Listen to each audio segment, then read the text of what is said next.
My friend said the only food that makes you cry is onions, so I threw a coconut at him.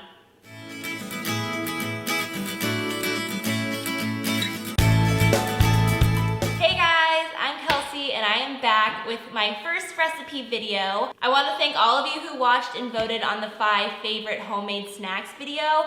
Everyone requested this coconut fluff recipe and I am so excited to make it for you because it is one of my favorites. It's something that I invented and I am very proud of, and everyone who's tried it really, really likes it. So I hope you like it too. It's super easy. You only need 3 ingredients and 1 optional ingredient. So let's get started. The ingredients you will need for this recipe are 1 can of Trader Joe's coconut cream. If you don't have a Trader Joe's nearby, a full fat can of regular coconut milk will work as well. 1 scoop of chocolate protein powder. For this recipe, I'm using grass-fed whey. 2 tablespoons of all-natural cocoa powder. Make sure it's unsweetened. You don't want any added sugar. And then to top it off, a little bit of 99% cocoa chocolate bar. This is optional. Start with 1 can of coconut cream. This is a full fat coconut cream. Don't get the light stuff. It's filled with water. If you can't find coconut cream in a can, you can use full fat coconut milk and just drain the water.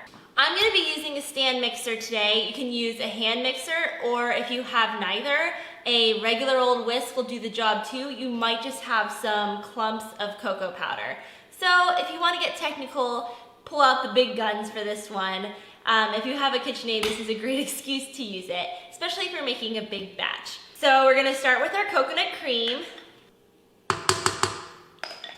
Then you can add your 1 scoop or about 1/4 cup of whey protein. I use grass-fed protein personally. If you don't like dairy or can't eat dairy, you can also use something like an egg white protein powder or a hemp protein powder. It doesn't have to be flavored with chocolate. Mine is sweetened with stevia. So if you do not have a very sweet protein powder, or you have maybe an unsweetened protein powder, you would need some stevia to sweeten this. This is just the stevia extract from Trader Joe's. You can use liquid stevia or whatever stevia you have laying around. Xylitol would work too. I just prefer stevia. So your protein powder goes right in. Finally, you need 2 tablespoons of cocoa powder. This is just all natural, unsweetened cocoa powder. You can also use raw cacao powder. That works great as well. So once you have everything into your mixer or into your bowl, you can go ahead and whip it up.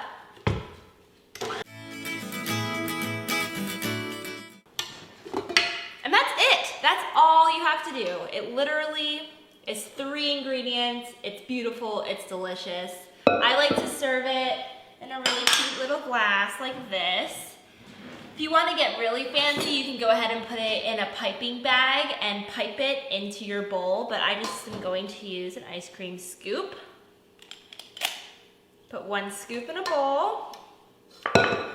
And then this is totally optional, but I think that it looks really pretty and it kind of adds a little extra. Go ahead and grate some really dark chocolate. This is 99% cocoa chocolate right over the top.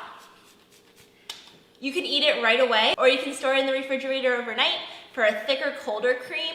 That's the way I like it. I usually make it the night before. Go ahead, stick it in the fridge, and the next day it is ready to go.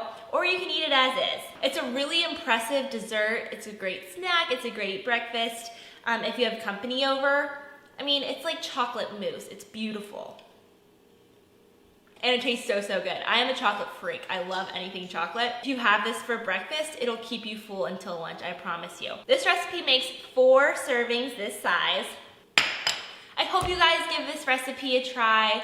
If you like this recipe, make sure you give this video a thumbs up. If you've seen my last video, 5 wholesome homemade snacks that I'll link up here, go ahead and tell me which recipe that you'd like to see next. Let me know if you guys make this in the comments below and how much you enjoy it. Also, if you make this, make sure you follow me on Instagram @cookingispun and take a picture of your recipe and send it to me on Instagram. I'd love to see all of your creations and what cool ways that you found to serve it. But that's all for this recipe, so I'll see you guys next time. Bye!